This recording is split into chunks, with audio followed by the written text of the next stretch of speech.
¿Así cantas? No. Estoy aquí con Lex Ortega, director, productor. ¿Eres músico? Tengo esa duda desde hace mucho. No, pues bueno, me dedico al diseño de audio, que no es lo mismo. No, desde hace como 16 años. No, pero tienes una banda, ¿no? Tengo una banda, pero soy vocalista. Es que realmente... No me considero músico. Quisimos empezar a platicar contigo porque somos vecinos. Así es. Tenemos 1.5 años de conocernos más o menos. Más o menos. Entonces, como que la idea justo es charlar, platicar y ver qué va saliendo. Tengo como varias cosas ahí. Tengo varias dudas. Y justo la idea del programa salió el día que nos estábamos quejando de la industria. De la industria. Entonces dije, ay, güey, pues sí, son como cosas que además compartimos mucho. Porque, Lex, además, tienes como que es como el honor, decirlo de alguna manera, de tener la película más violenta que se ha hecho en México. Pues sí, para mí sí es un honor, la verdad. Sí es una buena medallita ahí que se puede colgar uno con eso. Que además, tú como, o sea, ¿cómo fue que empezaste tú a hacer cine? Pues mira, justo fue como en 2010 más o menos. Se venía una convocatoria de Mórbido, del Festival Mórbido. En aquel entonces todavía lo hacían en el pueblito de Tlalpujahua, en Michoacán. Uh-huh. Y con 3 amigos, incluyendo a tu productor, que justo estoy viendo en estos momentos. Está ahí de agachón, mira, lo tienes ahí de rodillas. Y otro amigo que ahorita vive en Sinaloa, Oliver, pues nos juntamos. Que él está al tamaño de las rodillas del productor, entonces. Ajá, más o menos. Entonces, sí es como lo mismo. Pues bueno, con ellos un día así de la nada, ¿no? En una plática decidimos hacer un corto cada quien para Mórbido. Y saber y ver qué pasaba, ¿no? Yo en lo personal no tenía pues ni la más menor idea de qué era dirigir o escribir o así, ¿no? Había trabajado, como te decía en un principio, de diseñador sonoro y había tenido mucho acercamiento con productores, directores, editores, ¿no? Guionistas, todo eso. Pero yo como tal, ejercer eso no lo había hecho. Entonces, pues bueno, como pudimos, hicimos de los 3 cortos que supuestamente íbamos a hacer, hicimos 2 nada más. Uno de ellos fue The Government, que fue el que yo dirigí y medio coescribimos con Sergio y así, con Oliver, que también nos ayudó a producirlo, él hizo la foto y así. Y bueno, lo mandamos a Mórbido y resultó ser selección oficial de ese año, ¿no? Y después lo mandé a Fantasia en Montreal, que es un festival como bastante grande de género. Lo mandé a otro en Argentina, en Chile, ¿no? Y lo empezaron a agarrar en su selección y, o sea, yo hasta decía, o sea, sí, pues está padre la idea, pero como que no me lo esperaba nunca, ¿no? Y ese fue mi primer acercamiento a ese mundo, ¿no? Uh-huh. Empírico totalmente. Después de eso, como al año siguiente se vino la convocatoria de ABCs of Death, de esta antología estadounidense, que son 27 directores y 27 formas de morir, ¿no? Y dejaron libre la letra T para concurso a nivel mundial. Entonces, justo igual con Sergio, codirigimos una pieza que le llamamos Tis for Tamales. Cada quien tenía que hacer, justo es una forma de morir, ¿no? Y nosotros quisimos recrear la historia de la tamalera de la Portales. Uh-huh.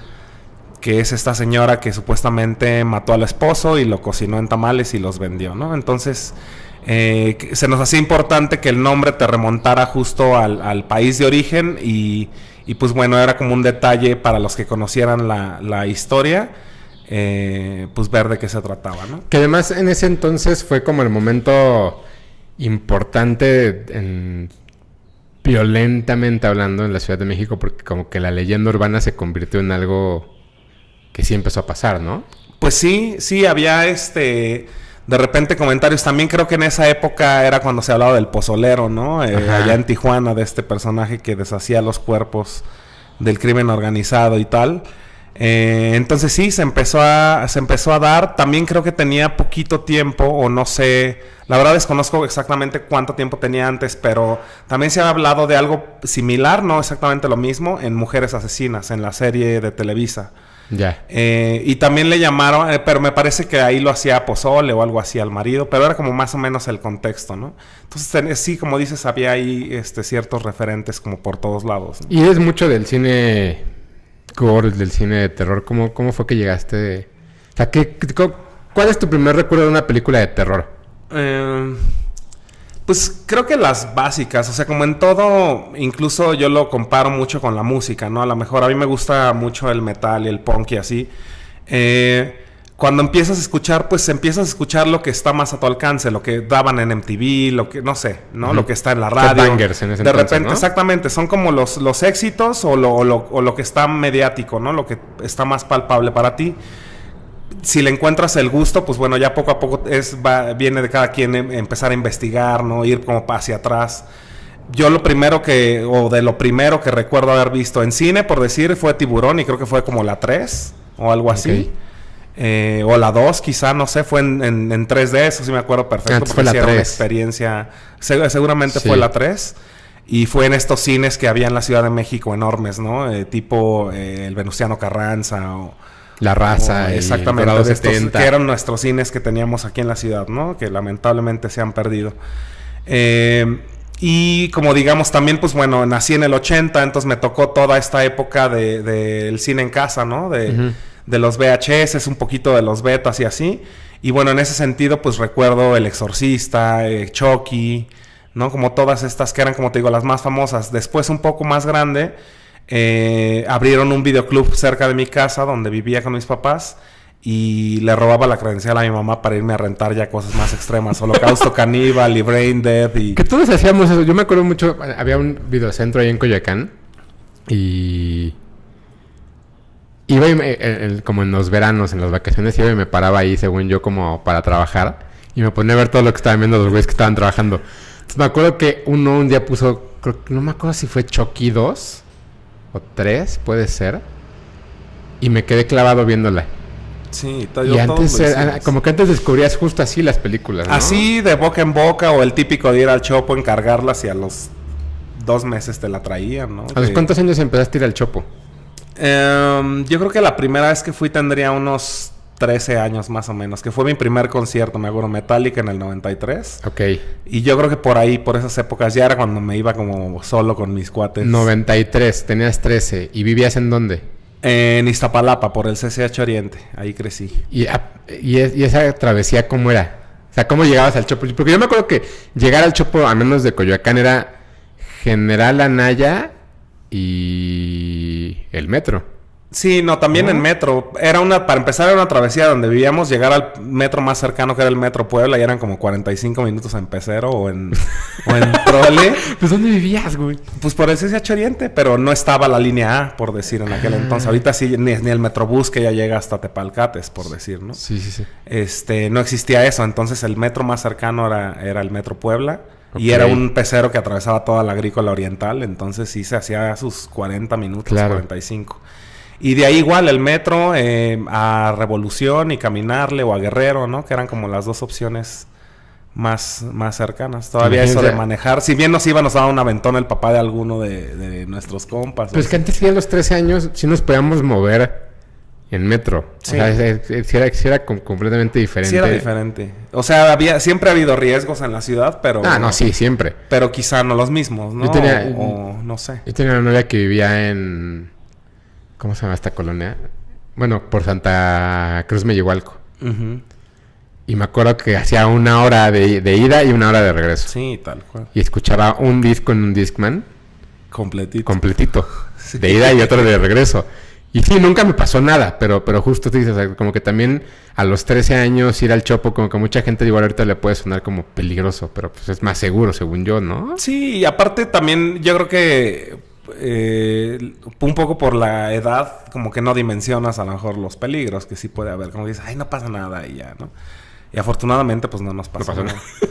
Pero pues bueno, sí, siempre yo creo que asaltos y esas cosas siempre ha habido en la ciudad y, o sea, desde que éramos chicos a nuestros papás y tal, seguro les tocó, ¿no? De forma diferente, ¿no? Claro. Porque también yo me acuerdo mucho en en la ruta 100, no sé si te llegaron Sí. a tocar, como decía, cuidado con los carteristas. Y yo de morrito hasta decía, ¿qué es esa palabra? Como que no entendía qué era, ¿no? Y me acuerdo que un día le pregunté a mi mamá qué son carteristas. Y ella me decía, no, pues son los que te roban la cartera sin que te des cuenta y tal. Y se te iba abriendo el mundo. Y se me iba abriendo el mundo, pero ese era como los peligros. Pues no, estaba avisado ahí, estaba su letrerito ahí a los costados del mismo camión, ¿no? Oye, entonces 93, tu primer concierto Metallica. ¿Cuál es la relación que existe entre el metal y la música y el cine de terror? Como que todos los que conozco que les gusta el cine de terror, a fuerza les tiene que gustar el metal o viceversa. Sí, pues mira, las temáticas son como muy similares, yo creo. O sea, para empezar el metal y como el cine de terror hay muchos subgéneros, ¿no? Y hay, como puedes ver, actividad paranormal, como puedes escuchar Metallica, ¿no? Okay. Digamos que eso es como lo comercial, lo conocido, Okay, o así. ya. Y de ahí te puedes ir cosas súper intensas de grindcore o así hasta el cine gore extremo, ¿no? Yo lo siento como muy similar y los fans, pues yo creo que son igual de entregados. O sea, yo la gente que he conocido que viajan a otra parte del mundo por un concierto son los mismos, o a lo mejor es el mismo tipo de gente que viaja por un festival de cine de terror, ¿no? A Europa, por decir. Sí, Es como gente Dinamarca. súper clavada, sí, exactamente, es como gente súper clavada y fan de esas cosas, ¿no? Que aparte coleccionan figuras y como muy, sí, súper fans de eso. Y los encuentro muy parecidos a los fans del metal. Como dices tú, si no son los mismos, Son del nicho. son del nicho y son muy clavados en sus cosas. Pero además a mí lo que me sorprende mucho de pronto con los fans del terror, y lo veo acá con el productor, es que, o sea, vamos a poner un ejemplo. ¿Te gusta Belinda? Ah, no te puede gustar Holocausto. no, sí me gusta ¿no? Belinda, perdona. O sea, pero a ella. Sí, no, pero ella. musicalmente no te puede gustar Belinda porque entonces no te puede gustar el Holocausto. Ajá, O no, te puede- ya causa un conflicto ahí. Ya hay O sea, pero también son muy elitistas. Sí, pues es que es también parte de ser true. ¿Qué es el true, güey? Pues nadie sabe, pero sí, si ya te empiezas a desviar del guacal, pues ya no está chido. Pero, ¿por qué? O sea, a ver, o sea, al final termina siendo una sociedad, y porque eso creo que lo que termina siendo muchas veces el cine, termina siendo como estos grupitos de amigos, que es como el hecho de decir, pues nos gusta el terror. Pero no ves un grupito de amigos que les guste la comedia. No. No, o sea, no ves un grupo de güeyes diciendo, O no que mames, se junten en la noche, vamos a ver una peli vamos de a ver Legally amor. Blonde. Oigan, ¿qué van a hacer mañana? No, pues vamos a ir a ver Legally Blonde y de ahí nos vamos a ir a ver a En la de Iron Maiden. guardaespaldas. O sea, no existe. pero ¿por qué Sin son embargo, así, si te güey? juntas con tus compas a ver Holocausto Caníbal o a ver una película de gore. Y Ajá, está pero, bien. O sea, por eso, pero ¿por qué son así? Eso es algo que me llama mucho la atención. O sea, creo que al final, si bien el género de terror resulta un género difícil que te guste, ¿no? Porque es violento, porque existen distintas reglas que una película normal, porque no vas a ir al cine a pasártela mal, como muchos dicen, ¿no? Y hablando Sí, de las claro. películas comerciales hasta cierto punto. ¿Por qué irías a ver una película que te va a hacer sufrir y por qué irías a ver a una banda que no le entiendes ni un carajo porque están gritando y no sabes qué están diciendo? Es que yo creo que ahí tiene más que ver, o sea, no es tanto de ir a pagar por sufrir, sino yo creo que lo que nos hace fans tanto del metal como del cine de terror son las emociones que te transmite. O sea, si es una energía bien cabrona estar en un concierto con ese volumen y con esa gente, todos brincando, todos cantando, es una energía indescriptible. Lo mismo las sensaciones y los sentimientos que nos toca el cine de terror, creo que es algo que no se tiene, o sea, salvo que estés en una situación parecida con un serial killer, podrías tener. Y yo creo que por eso para mí esa es la razón por la que el cine de terror es tan popular y que a pesar de que dices tú es para pagar para ir a sufrir, pero bueno, siempre vemos una película de terror en cartelera, al menos, ¿no? De cualquier país, deja tú que sean mexicanas Sí, o claro. siempre hay una película y siempre tiene público. Entonces, yo creo que esa parte de sentirte a salvo un poco en esas situaciones y eso sí es como algo que nada más tiene ese cine, ¿no? Es parte además de la camaradería, o sea, como esa parte, porque justo hace poco que fueron al Hell and Heaven, platicaba con Sergio y me decía, no, es que el slam y la chingada, pero el güey si se cae lo levantamos y todo, o sea, como que también chocan con ese tipo de cosas, ¿no? Como que te gustan demasiadas cosas violentas, pero tiras buena onda con tu grupo. No, yo creo que tiras buena onda con toda la gente. Es que también, a final de cuentas, el aspecto o la apariencia no tiene que ver con cómo seas. Digo, hay gente de todo tipo, pero yo creo que es más un estereotipo, ¿no? De ver a alguien con una personalidad, o si no personalidad, con un look agresivo o violento, o no sé, por los tatús o lo que sea. No tiene que ver con que levantes a un compa, o si no es tu compa, con alguien que se cayó del slam, sino simplemente es como un código que no está dicho, que todos lo sabemos que se debe de hacer, ya sabes. Y ese mismo código está en el cine de terror. Pues, ¿lo encuentras como por ahí? Más o menos. No sé si se podría ver tan palpable en el cine de terror, porque no es como de que si se le caen las palomitas al güey de al lado te pongas para recogérselas. O sea, me refiero a cuando estás haciendo una película, cuando te estás imaginando el tipo de sensaciones que quieres provocar, al final sí termina siendo quiero que a este güey le espante. O a esta morra que va a ir con su novio, sí, claro, le espante y que él aproveche ese momento para abrazarla. Sí, bueno, ¿no? Es que esas, las reacciones ante un como ante un espanto o alguna cosa violenta, algo impactante, son diferentes en cada quien. Pero sí, yo creo que cuando haces una película, o sea, no, más bien, pues estás narrando una ficción. Eso no quiere decir que tú lo hagas, ¿no? O sea, como decías hace rato, de la película más violenta en la historia del cine mexicano, no quiere decir que yo llegue a mi casa y haga lo que hice en la película. No, porque además, y creo que eres una de las personas, lo voy a decir como se me ocurre, más buen pedo que conozco. O sea, me parece que además eres como un güey que sí transmite esa vibra de ser un tipo además no solo auténtico hasta cierto punto, sino decir, soy buena onda, pero no tienes que andarlo diciendo. Entonces lo transmites. Entonces, sí, evidentemente si tú te estás imaginando una violación o un asesinato en una película, más allá de reflejar lo que tú piensas, reflejas lo que estás sintiendo a lo mejor en ese momento. También es como sacar lo que tú traes, ¿no? O temas que quieres tocar, ¿no? Y que, o sea, al menos a mí en ese punto, y la forma como he descubierto hacer cine es, pues sí, por la parte violenta, por la parte gráfica, pero también es algo que a mí me hacía falta ver en el cine mexicano, ¿no? Creo que también eso al menos a mí me funciona mucho, me afecta mucho, podría ser también, que digo, a ver, ¿qué me gustaría ver en el cine, no? Y esa tendencia es lo que digo, pues a mí me gustaría hacer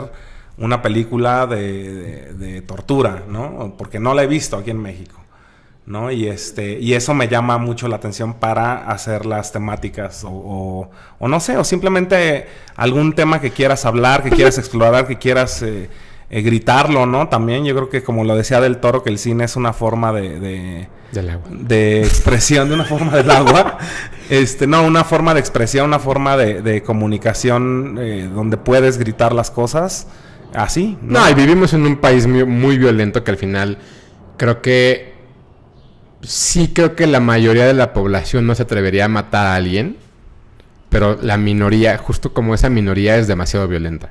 También por el entorno que vivimos, ¿no? Y bueno, yo creo que ahí difiere un poco. Yo creo que todos seríamos capaces de matar a alguien, depende de la situación, ¿eh? Yo creo que si te sientes en una situación vulnerable donde estás donde depende de ti alguna familia, alguna persona que amas, yo creo que cualquiera podría estar a ese paso, ¿eh? O sea, yo creo que sí es como un instinto de supervivencia que tenemos todos, no nada más los mexicanos. Yo creo que la mayoría de los seres humanos. Oye, entonces, a ver, o sea, tu primer concierto fue en el 93, tu primer acercamiento con un cortometraje como actor fue 2010. ¿Qué pasa en esos años? O sea, tienes una banda de metal que se llama Belivet. Ok, ¿y esa cómo surge?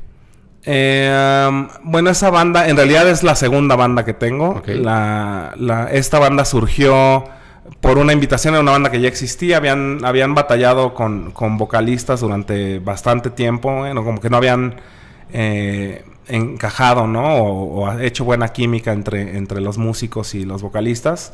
Y me invitó el bajista, Nissan, que estaba en mi banda anterior, que se llama The Massacre Must Begin. Con esa banda duramos pues que serán como unos 7, 8 años más Que o menos. es la banda que tienes videos en YouTube. Sí, por ahí andan. Por ahí tú hiciste uno, ¿no? O alguien, Oliver hizo un video. Oliver hizo un video, ¿no? Ok.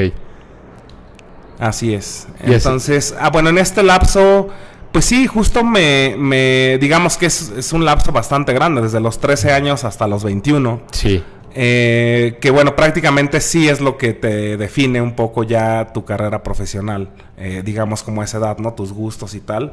Pues me fui clavando en la música, ¿no? Siguiendo a muchos conciertos, escuchar muchas bandas. Tanto así que me fui a estudiar ingeniería en audio a Montreal, pensando en producir música. Ok. ¿No? Esa era como mi finalidad, como a la hora de escoger una carrera profesional.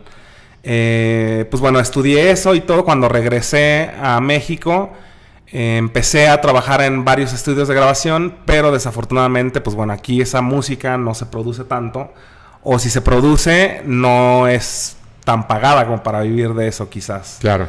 Entonces, en los estudios que estuve se grababa mucha cumbia y se grababa la cumbia rasposa. Lo que paga. Lo que paga. Y pues bueno, lo hice, lo aprendí, pero no me mataba, no me llenaba, ¿no? Y ahí fui a dar a un estudio de audio que se llamaba Z Audio, que el dueño era Martín Hernández, ¿no? Para los que no sepan, pues bueno, fue el que ganó el Oscar en diseño sonoro por... Birdman. Por Birdman, exactamente. No, y tiene W y tiene un chingo de cosas. Un chorro de cosas. Sí. Entonces, pues bueno, fui a dar a ese estudio. Ahí habían hecho Amores Perros en aquel entonces, ¿no? De Iñárritu. Cuando llegué estaban terminando 21 gramos, una película... no, perdóname, no 21 gramos. Esa la hicimos después. Estábamos terminando Ciudad de Dios. Ah, la brasileña. La brasileña. Y pues bueno, ahí me tocó participar, pero haciendo como backups y como cosas así, ¿no? Como más de chalán. Después justo llegó 21 gramos, que fue la segunda de Iñárritu. Y ahí sí me tocó hacer como ambientes y folies y cosas así más. No yo a cargo tanto del proyecto, sino más bien ayudando a compañeros que ya tenían como más experiencia, ¿no? Entonces yo era a lo mejor como el artista de folies, el que se metía a la cabina a hacer los sonidos, mientras el otro capturaba y editaba y tal. Y bueno, ese fue ya como llegué a la parte de la postproducción de audio, haciendo cine, ¿no? Y es que en ese entonces además era muy difícil hacer audio y cine en general y comerciales. O sea, yo me acuerdo que por ahí que fue 2001, 2002, apenas empecé a ver Final Cut y todas estas herramientas que teníamos, que ahora son muy fáciles de conseguir. Claro. ¿Cómo era hacer en ese entonces audio? Pues fíjate, a mí me tocó justo salir de una plataforma que se llamaba Dayaxis, que era de Studer, es la marca.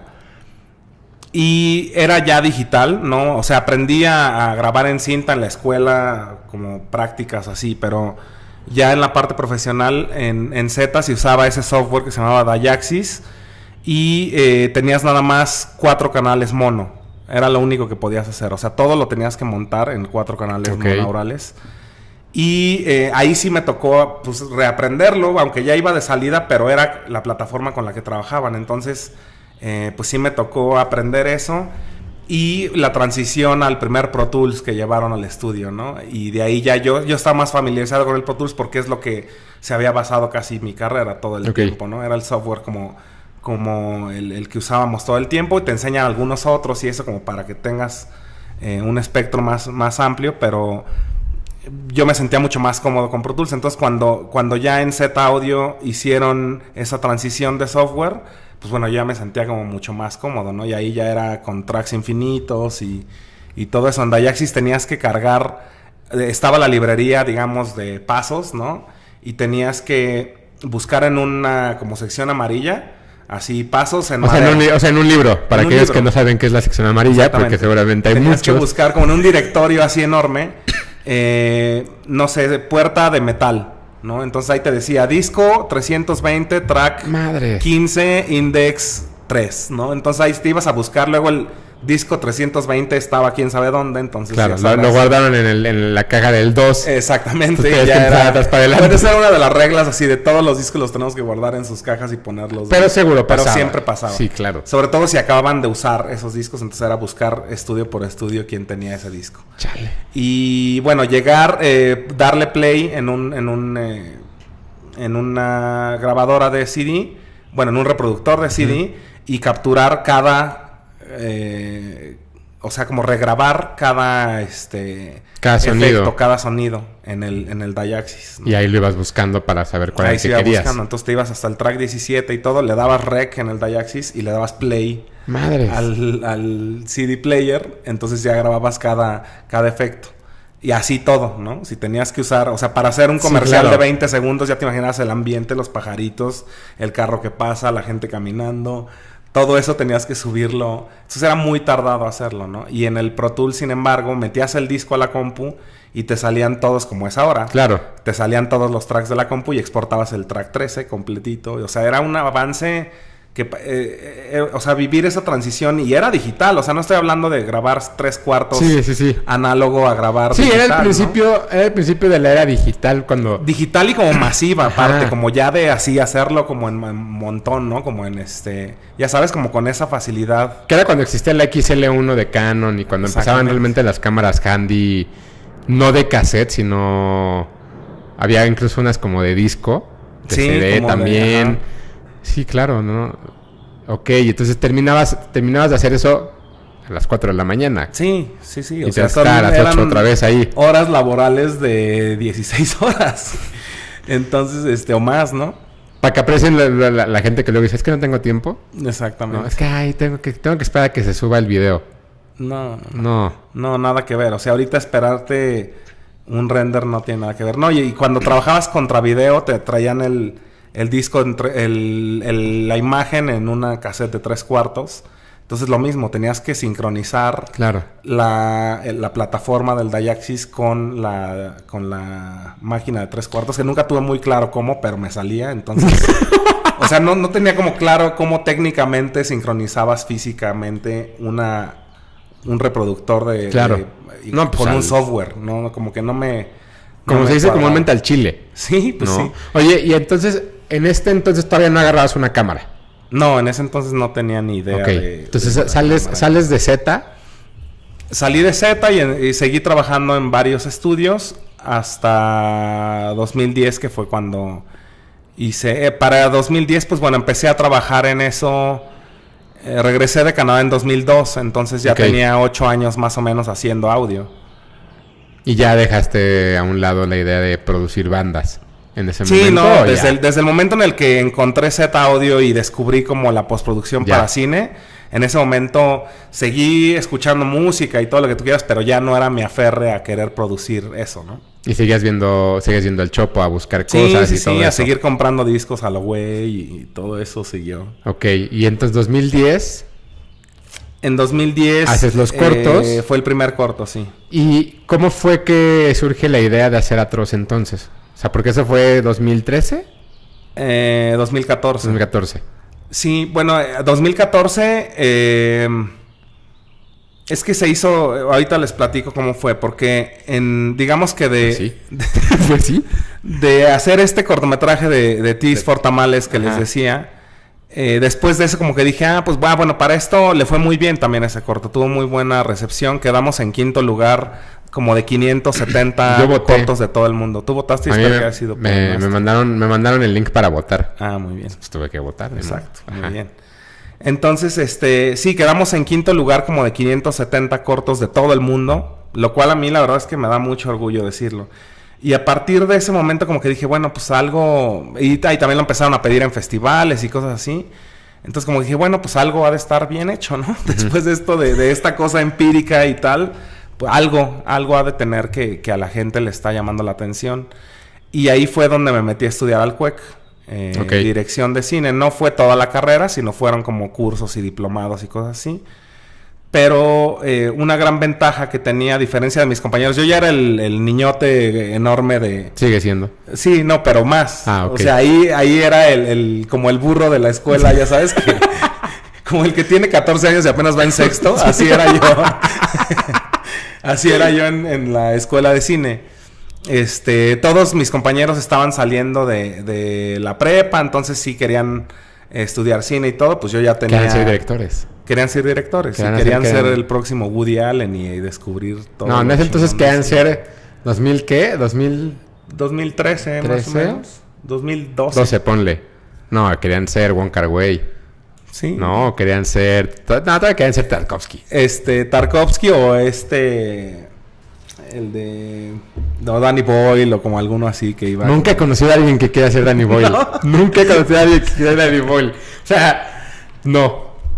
Pues sí, puede ser. De la gente que yo llegué a conocer que dirigían cine o que querían dirigir cine, había uno que quería ser el siguiente Tarantino. Y según bueno, yo, eso hay como 40 mil millones de... Un muy buen amigo dice que Tarantino es el cáncer del cine. Y no porque sea malo, sino... O sea, está increíble. Pero creo que esa forma de hacer cine, todo mundo quiere hacer cine como él. Y a algunos les sale. Pues, ¿no? O sea, Guy Ritchie por ahí también se fue por ahí. Pero... Sí, a mí me cae muy mal Tarantino, los fans de Tarantino. O sea, como que creen que inventó algo. Si no los fans, al menos la gente que quiere hacer lo mismo, pues que busque, o sea, creo que es algo difícil, pero que busquen su estilo. Bueno, pero ¿estás de acuerdo que tú a tus 32 años en la universidad ya tenías una voz? Puede ser. No, o sea, los chavitos de 17 años que apenas están descubriendo la masturbación, pero evidentemente quieren ser Tarantino. Sí, exacto. Pero algo bien chido que la neta también me enorgullece bien cabrón, es que me acuerdo el primer día de clases donde te paras y dices tu nombre y dices qué cine quieres hacer, ¿no? En ese caso. Cuando me toca a mí, pues me paro, ya sabes, así de 32 años. Sí, claro. Todo. No, y yo salgo con mi mamada de que quiero hacer terror, güey. Entonces ya te imaginarás en el CUEC que es artsy y así como que... ¿Tú qué querías hacer? Cuando te preguntaban, yo quiero ser como, ¿tú qué dijiste? Como un director. Ajá. O sea, ¿qué tipo de cine querías hacer? ¿También a veces? Si hay gente que quiere hacer terror, él también quería hacer terror. Está bien, pues hay que hacer mucho terror en la vida. Ahora, ¿qué tipo de terror? También es la otra. Pero bueno, ajá, y entonces todos tus compañeritos querían ser bueno, exactamente. Todos querían ser el Woody Allen, Tarantino y Tarkovsky. Wes Anderson. Y yo salí con mi pendejada de que quería hacer terror, ¿no? Entonces ya te imaginas cómo me vieron todo así, ¿no? Diciendo, ¿este güey qué? Pues bueno, creo que afortunadamente soy de los pocos de ese grupo que han filmado películas. Claro, o cortos siquiera ya, o que has trabajado en la industria. Claro. Sí, eso pasa muy, muy seguido. De mi generación, cuando nosotros estábamos estudiando cine, éramos 38 al principio. Nos terminamos grabando 9 y solo 3 trabajamos en algo que tenga que ver con la industria. Sí, no. Porque desde el principio nos lo dijeron. Desde el principio la maestra nos dijo, este es una de dos. O es el hobby más caro de su vida, o es el maratón más cansado de su vida. Uh-huh. Sí, es una chinga. Y luego más con el género que quieres, que tú te encanta y quieres hacer. Sí. Sí, okay. Es una pinche... Es un acto revolucionario cada película, cada corto, cada... Y entonces, ¿terminas en el CUEC? Terminé el CUEC, estos cursos, diplomados y tal. También tomé unos cuantos en el AMSI. Y... ¿Por qué ¿En qué año? Pues no, tuvo que ser 2012. No, ya no estaba. Sí, como 2012, 2013 quizás. No, ya. Justo terminando esos cortos, surgió la idea de Atroz. Que yo quería hacer una secuencia de tortura sin que tuviera incluso créditos ni nada. O sea, que fuera como una pieza y que pareciera como una pieza snuff. Ok, ¿no? Un viral antes de los virales. Un viral antes de los virales y que se... Incluso hasta pensé en mandarlos a las noticias y así. Como un poco como engañar a la gente. Y bueno, a la hora de empezar a platicar con la gente que iba a hacer los efectos especiales, porque eso era, ¿no? Como muy básico, es todo. Entonces, a la hora de estar platicando con Freddy y Jimmy de los efectos especiales, pues bueno, ya sabía lo que se tenía que invertir para hacer eso, ¿no? Mucha gente que se estaba sumando al proyecto que también, pues bueno, no estaba cobrando, como el fotógrafo, como toda la banda que me ha apoyado. El co-guionista. El co-guionista, exactamente, que está aquí también, el producer. Ya Se ven me que hace hay un chingo muchas de cosas, sí, ¿eh? no sé, está toda madre. Cabrón. Parece que no, pero sí. Está muy cabrón, güey. Y entre todo de béisbol y básquetbol y racquetball y la chingada. Y aparte juega. El y, waterpolo, hombre, el cricket y todo. y lo el que se ve. box y en todo no se sabe amarrar las agujetas, pero bueno. Es lo único que le falla. Bueno, entonces al estar construyendo esta secuencia de tortura, pues bueno, vi que había mucha gente involucrada, mucho talento y así, y decidí pues contar algo más, ¿no? Que no fuera esta secuencia de tortura y que pasara de noche y así. Dije, bueno, pues vamos a hacerle como pies y cabeza a medida de lo posible y que sea un cortometraje, ¿no? Y que tuviera créditos, que tratar de festivalearlo y que se mostrara y así. Entonces así fue como me alejé de la idea de hacer una pieza de quién sabe quién la hizo a un cortometraje. Entonces, pues bueno, ya terminamos el corto. La respuesta ahí fue, digo, mucha gente lo quería ver y se pasó mucho, pero también había mucha censura por tanta violencia, ¿no? Había festivales que lo rechazaron con ese argumento, ¿no? De que, güey, está demasiado violento, no lo puedo programar, ¿no? O me meto en broncas y lo programo. Entonces, eso a mí, pues, también dije, no, pues, está chido, ¿no? O sea, esas partes... Voy bien, o sea, sí está cumpliendo lo que se planeaba, ¿no? O sea, sí está transmitiendo lo que era la idea. Y después, bueno, pues ya se quedó así, en ese momento, como un cortometraje. Después hice un par más y después decidí hacer una segunda parte de Atroz como cortometraje también. Ok. Desde luego tenía que ver con esta primera parte que había hecho antes. Un multiverso. Ya. Era un multiverso como los de Marvel y DC. Entonces, no, sí tenía como continuidad y coherencia con la primera pieza. Entonces, lo que pasó es que al terminar de filmar la segunda parte de Atroz, me doy cuenta que juntando esas dos partes tengo como 35 minutos de material que tiene que ver uno con otro. Ok. Y detuve ahí eso, o sea, lo edité y todo, pero nunca lo mostré. Entonces, en ese momento dije, no, pues tengo 35 minutos de material, es más fácil ir para adelante ya que sea el primer largo, como mi ópera prima, a soltar dos piezas separadas, ¿no? Esto incluyendo justo el que había festivaleado y todo, ¿no? Pero pues bueno, más bien esa fue mi idea. Y de ahí hicimos un fondeo, que para que no lo sepa, pues bueno, es cuando la gente te aporta para tu proyecto y tal, lo subes a una plataforma. Kickstarter, fondeadora, exactamente. Todo esto. Indigo. Y hicimos el fondeo y se llegó a la meta y ya fue como se filmó. Bueno, yo en ese tiempo me puse a escribir como el guión completo de un largometraje, ¿no? Tomando en cuenta las dos partes que ya había filmado y todo. Y así fue como filmé toda la parte que faltaba. ¿Cuánto costó Atroz?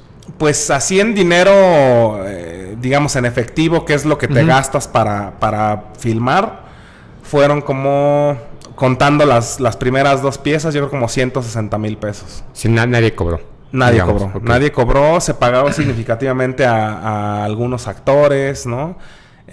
Prácticamente era pues para alimentación, para los materiales de los chicos de efectos especiales, para sí, un par de cosas, transporte de repente. O sea, hiciste una película con 160,000 pesos que en ese entonces eran como $15,000. Como $1,500. Como 1,500. O sea, que te costó menos que el mariachi. Más el mariachi costó 7,000. Ok, sí. Y entonces terminas la película, la ves y ¿qué sucede? Pues la empiezo a mandar a festivales y tal, y un poco pasó lo que había pasado con el cortometraje, que también había mucho impacto. Gracias, ¿no? Ajá, exacto. No, había muchos que encantados, ¿no? Sobre todo gente que le gusta. Esto es algo también que me sorprendió mucho, porque en algún momento dije, ok, ya tengo la película y ahora ¿quién la va a querer, güey? Con este nivel de violencia, y como que también subestimé un poco el proyecto, ¿no? Como que de repente decía, puta, no, es que creo que sí me manché y no va a ser fácil distribuirla, venderla. ¿Quién la va a querer, güey? O sea, teniendo esos temas, muy difícil. Afortunadamente, habemos muchos enfermos en este planeta. O desafortunadamente para otros. Desafortunadamente para otros. Pero eso pasa, creo que al final lo que terminó sucediendo mucho con este tema de que todo el mundo se queja de la globalización y de abrir el internet al mundo, es que en muchas disciplinas, mucha gente nos dejamos de creernos los campeoncitos de la máquina de farmacia. Ujú. Y nos encontramos que había muchísimas farmacias en todo el mundo y había gente que era igual que nosotros. No, más cabrón. O más cabrón, exacto, sí, que te rompían tu madre en cualquier momento, pero que al final terminó creciendo y ahí sí creo que la comunidad de cada cosa es, por eso son tan elitistas. Sí, se ¿No? hacen como muchos nichos Exacto. de muchas cosas, ¿no? Y al final entraste a un nicho mundial, porque ya es un fenómeno mundial, Sí, claro. tanto atroz como el tema de la violencia, pero entonces había mucha gente, no sé si queriendo que se contaran estas historias, pero sí verlas. Sí, totalmente. ¿No? O sea, el cine extremo, digo, tampoco es algo nuevo ni algo que se inventó apenas, ni nada. O sea, ha existido desde hace mucho tiempo y hay muchos fans de ese tipo de cine. Entonces, justo Atroz le empezó a llegar a esa gente y fue lo que hizo así que ganara premios del público en Francia, ¿no? Mucha gente, hay un personaje que justo hablamos de su película hace rato que se llama Ruggiero Deodato, que lo conocimos en Colombia presentando otra película en el Cinema Zombie Fest. Y le platicamos del proyecto y tal, y se sumó como productor asociado. Órale. Entonces, él presenta la película. Entonces, toda la gente que era fan o es fan de Holocausto Caníbal y veía, ¿no? Presentada por Ruggiero Deodato, para empezar, pues ya es un muy buen hook. Ya tienes buen el gancho ahí para toda esa sello. audiencia, ¿no? Sí, exactamente. Y es como aparece de repente Guillermo del Toro presenta. No las dirige él, pero... Quentin Tarantino, Eli Quentin Tarantino, Roth. exactamente, ¿no? Claro. Como que te cobijan por ese lado. No, y al final sí es un sello y sí es un elemento que dices, ok, si a este güey le gustó Claro. y yo conecto con él de alguna manera, entonces algo de esto que me va a presentar, quiero ver qué es. Sí. Sin duda ese factor o ese letrerito, esa leyenda que está en el póster, o sea, ha hecho que no sé qué porcentaje haya sido, pero seguro una muy buena parte que haya visto la película solo por ese No, letrero, pero que ¿no? te vean por decir algo, de 3 en 3, ¿no? Si este güey se va y se pisa a Colombia, y luego va y pisa a Brasil, y luego va y pisa a Singapur. Exacto. Y él habla de eso, de menos 3 o 4 personas, y de esas 3 o 4 personas se van haciendo como más y más. Sí, con y las más. redes de amigos y tal, ¿no? O sea, creo que yo cuando me enteré de Atroz fue igual como por 2014, 2015, que la estaban presentando. Y me acuerdo que, no me acuerdo quién me dijo, que me decía, es que es muy violenta. O sea, güey, o sea, has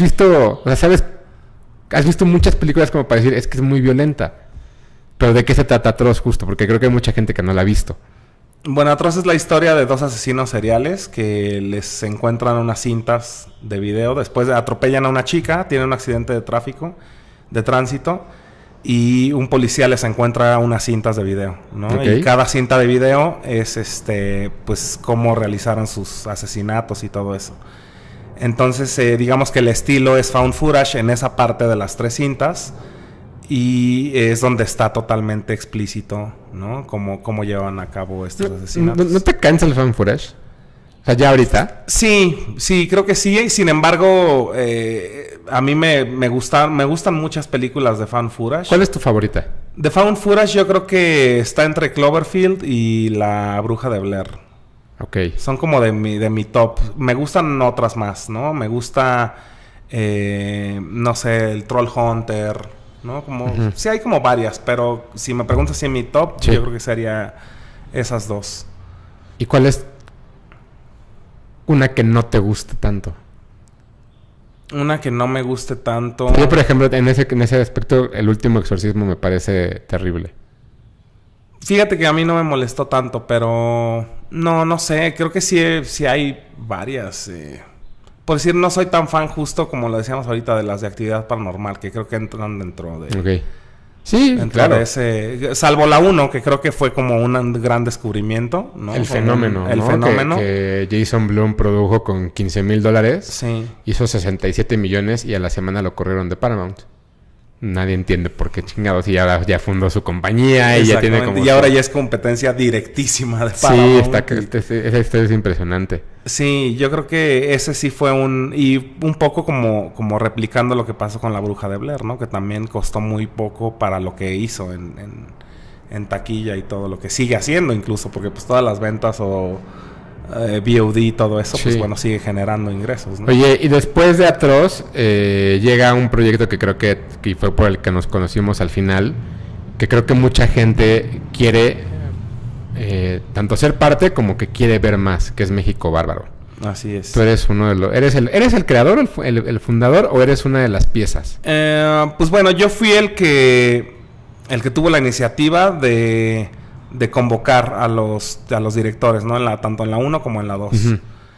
Y bueno, pues de hecho ese fue como un poco la razón por la cual yo también tengo un segmento en la 2, porque dije, bueno, pues es mi perro y yo lo baño, ¿no? Entonces, ¿está bien? Sí lo sigo invitando, no invito a más personas, pero yo quiero tener otro segmento. Ok. Entonces, sí, pues bueno, incluso Atroz fue entre México Bárbaro 1 y México Bárbaro 2, ¿no? Primero fue México Bárbaro 1, después Atroz y luego México Bárbaro 2. ¿Cómo surge México Bárbaro? México Bárbaro surge en el metro, tal cual, pensando en qué proyecto iba a ser, qué corto iba a filmar o tal, y bueno, y a dónde lo iba a mandar, y así, de repente dije, pues sí, vi que Jorge Michel Grau estaba mandando su chamba a tal corto, y después dije, pues Isaac Svan está mandando también el corto que acaba de hacer, lo vi en tal, y dije, ¿y por qué no nos juntamos y hacemos una película? ¿No? O sea, en vez de estar todo mundo por su lado pagando $25 cada quien, mejor paguemos $25 todos juntos, okay. ¿no? No, pues sí, o sea, la idea era, bueno, con un corto nunca, o es imposible, si no es casi imposible que tengas alguna remuneración, ¿no? Con un cortometraje sí es casi imposible que suceda eso. Sin embargo, con una película, pues bueno, sabemos que existe la posibilidad de distribución, ¿no? De conseguir algo de regreso de dinero. Entonces, pues eso fue como el primer flashazo, ¿no? Ya después ver como qué estábamos haciendo. Los directores, en realidad, tanto como en la 1 como en la 2, es gente que admiro y gente que me gusta mucho su trabajo. Y esa es prácticamente la razón por las cuales los invité a formar este proyecto, ¿no? Afortunadamente a ustedes les tocó ya con el referente de la 1, pero también imagínate cómo se puso a ver este güey quién es, para empezar. Ya vamos a mejorar la fórmula. Y luego, exactamente, este güey quién es y como por qué confiaría en él, en darle, o sea, afortunadamente yo creo que todo lo que había construido con los cortos y que dieran la vuelta y que se hablara de ellos y tal, pues también les dio seguridad de confiar, ¿no? En el proyecto de México Bárbaro. Y tan es así que, bueno, logramos que se vendiera en varios territorios, ¿no? Está en Netflix. La 1. La 1. La 1. Y en la 2, pues bueno, es un camino que ahí va, ¿no? Ahí va también, ya hay unas cuantas ventas internacionales, ¿no? Y pues así es como irnos abriendo. Tampoco quiere decir que la 1 le haya abierto las puertas totalmente a la 2. Son cosas totalmente diferentes. Incluso yo siento que hablar de una antología siendo segunda parte a veces está más difícil que la 1, ¿no? Entonces, pues bueno, es una lucha ahí que estamos haciendo entre todos y que va bien, toma su tiempo, pero ahí va, ¿no? O sea... Ahí la lleva. Oye, ¿y qué te gustaría hacer ahora? O sea, ya... Sí tienes tu película, sí tienes tu recopilación de cortos, tienes evidentemente una carrera como diseñador sonoro, pero ¿qué es lo que te gustaría ver en el cine en México ahora? Pues a mí en lo personal me gustaría seguir filmando, o sea, sí me gustaría hacer un segundo largometraje yo solo, o sea, como dirigiéndolo yo solo, no como antología como lo hemos hecho. Y ver en el cine, pues me gustaría para empezar o sea, sé de muchas películas que he visto en festivales y así que no llegan a las pantallas mexicanas, muy buenas que les cuesta mucho trabajo. No lo hablo nada más por las que yo he hecho o las que he tenido que ver. Creo que sí debería de haber, o sea, algo que me gustaría ver en el cine es el cine que se hace en México, o sea, de todo, ¿no? Porque creo que también sí de repente tiende mucho hacia las formulitas que ya tuvieron éxito y siempre recurren como a lo mismo, ¿no? Ya saben que esa fórmula les funciona, el cast que les funciona, ¿no? La forma de anunciarse sigue siendo la misma, o sea, y no hay apertura a otro tipo de cine, y se hace de todo tipo de cine aquí en México. Entonces, algo que me gustaría ver en el cine, pues es el cine que hacemos, ¿no? Perdón. ¿Cuál fue la última película mexicana que te sorprendió? De alguna manera. Yo creo que La Cuarta Compañía. Ok. Que no es... O sea, es bastante reciente. Bueno, que la hicieron, ya tiene tiempo, pero... Sí, tiene estuvo como en salas. 3 años, 4. Sí, Por que ahí, la ¿no? filmaron, ya tiene Sí. un ratote. Y apenas salió este año en cartelera. Sí, yo creo que fue de las que me sorprendieron, la verdad. Tiene una factura increíble y creo que el cast es muy acertado. Está muy chido el cast, a mí me gustó mucho. Tiene de repente ahí sus cosillas que creo que... o sea, creo que es lo que pudieron hacer en el momento, ¿no? O sea, a mí en general, como todo el paquetito de la película, me gustó mucho. Oye, hace rato platicabas un poco de esta parte de los fanáticos del terror, que son como muy clavados, como muy cerrados, como muy herméticos en sí mismos. Y hablabas algo que era coleccionar juguetes, figuritas. Sí. Tú estás coleccionando muchos juguetes, ¿o siempre has coleccionado juguetes? Siempre he coleccionado de todo. ¿Qué coleccionas? Pues mira, empecé... Es que, por decirlos, digo, juguetes que tenía de chavito, todos me los despaché o pasaron a manos de mis sobrinos y se fueron, ¿no? Cuando no aprecias nada. Exactamente. ¿No? Pero ya cuando, digamos, tengo todavía muchos CDs y cassettes que tenía de aquel entonces, unos cuantos VHS, ¿no? Que sigo conservando. De ahí como otra colección importante, bueno, cómics también, cómics de cuando era chavito, sí los llego a conservar todavía. Y de ahí como una colección bastante importante fue de películas, de DVD sobre todo, y pues unos cuantos Blu-rays, ¿no? ¿Cuál es tu pieza más preciada en cómics? Mi pieza más preciada en cómics... Pues yo creo que La Muerte de Superman del 93, la original, okay. El de grapa. Ese lo tengo desde que salió así, que me costó $1.90, sí. Tal. Ahí tienes todo el reino de Superman y... No, fíjate que de Supermanes no me prenden tanto. Me gustaba mucho el cómic independiente, porque me tocó más bien como todo Image. Y Spawn me gustó mucho, los Wildcats, Cyberforce, como todos esos que... ¿Qué cabrón era McFarlane y Jim Lee? Y Jim Lee. Sí, no, esos güeyes la rompieron en Marvel y en DC. Hicieron cosas increíbles y después... se salieron a hacer lo suyo. Qué mal que es también tan... una historia muy Bloom. Sí. Qué mal además que le haya ido tan mal a la película.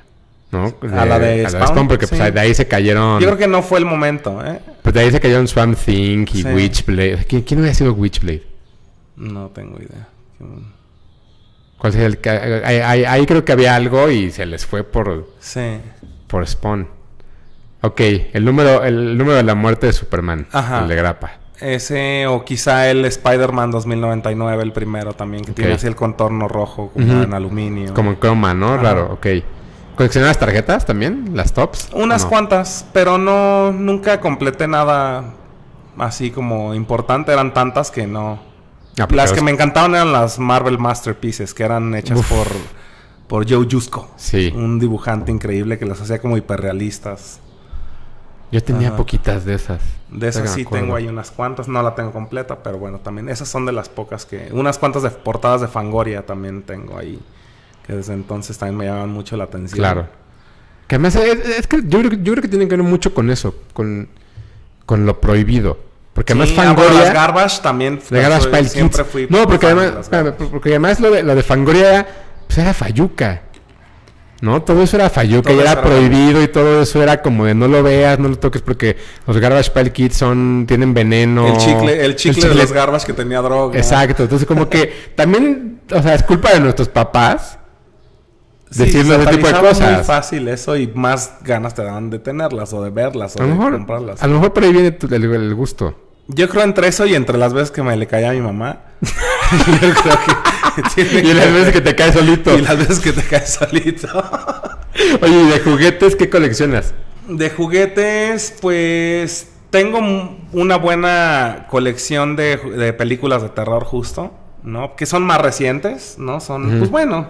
Los Maniacs. Los Maniacs, pero... dice de unos recientes, pero son del 2000, de hace 18 años. Sí. Tampoco es que sean de tan ayer. Recientes, ¿no? Tampoco son de ayer. Pero bueno, de eso tengo... como Mask, que no los conocía. No existe, güey. A lo mejor no había en tu tele esa programación, pero bueno. Discúlpenme. De esos tengo una buena colección y últimamente he tratado de juntar estos que me despaché de niño. Pues Thundercats, Masters of the Universe, Mask, que no existe. Que no existe, pues no lo vas a encontrar. Pues no sé, Star Wars, G.I. Joe, ¿no? Star Wars es peor que coleccionar tops. Sí, no. Son... Ya. Ya es bien interminable. Porque aparte luego está el tamaño, el tamañito y el tamañote y ya sí, no. ¿Por cuál te sigues? Oye, ¿viste las imágenes nuevas de los Thundercats? Sí. ¿Y eres de los viejones que están agregados o que les da lo mismo? No, me da igual, ¿eh? Me da igual. ¿Está bien? Está bien porque también me pasa con los remakes un poco. Que también gente se sale enojadísima de los remakes. Yo creo que está chido que cada generación tenga sus héroes, güey. Si son los mismos que nos tocaron a nosotros rehechos, pues ¿qué tiene? O sea, también tiene derecho a que tengan a sus cazafantasmas que son mujeres. ¿Por qué no? O sea, como ¿por qué aferrarte de no? Que hay un público súper... Sí. Loco que dice, es que los millennials se vieron todo. Pues son los millennials que están dirigiendo las de Star Wars. O sea, ahorita que hablas del tráiler que sacaron de los Thundercats Roar... Pero el que los hizo era fan de la 1, güey.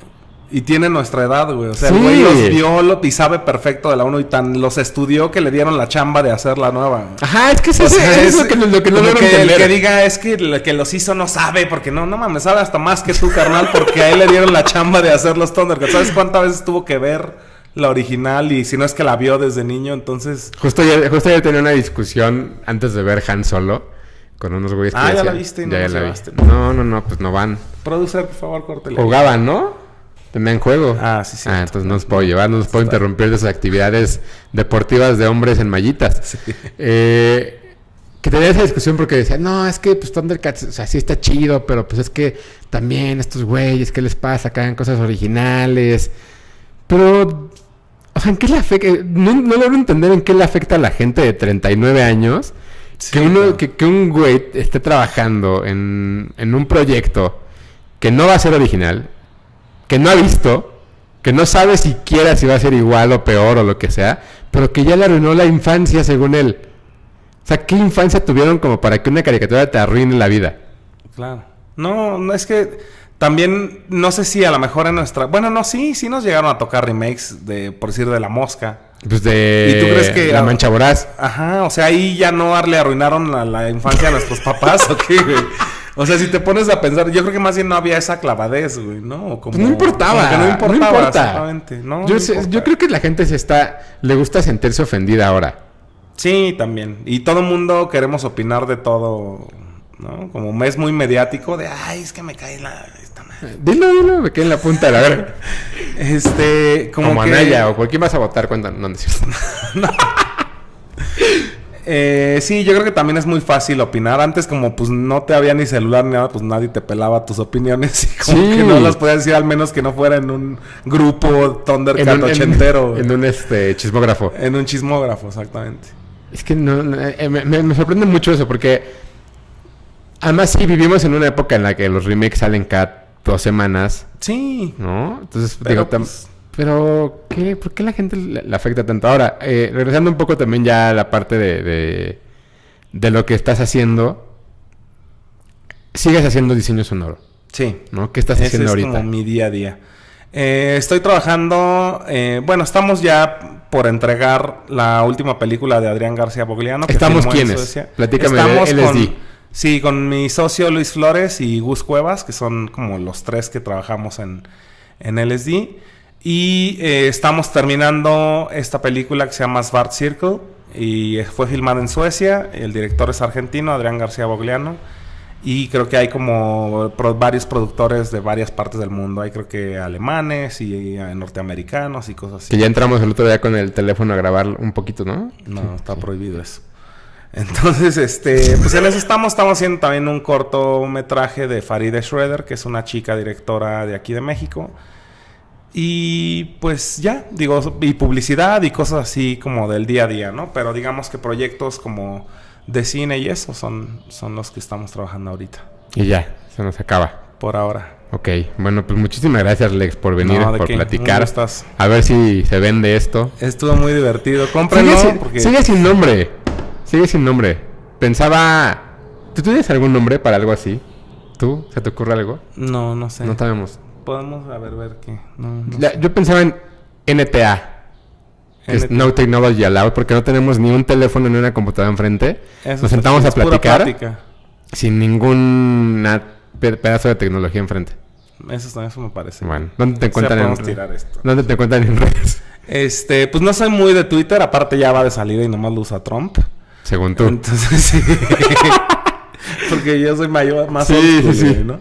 No, pues en Facebook como Lex Ortega o en Instagram también Lex Ortega. Son Debemos los decir que... uso más. ¿Dónde te encuentran? Aquí vengan y griten.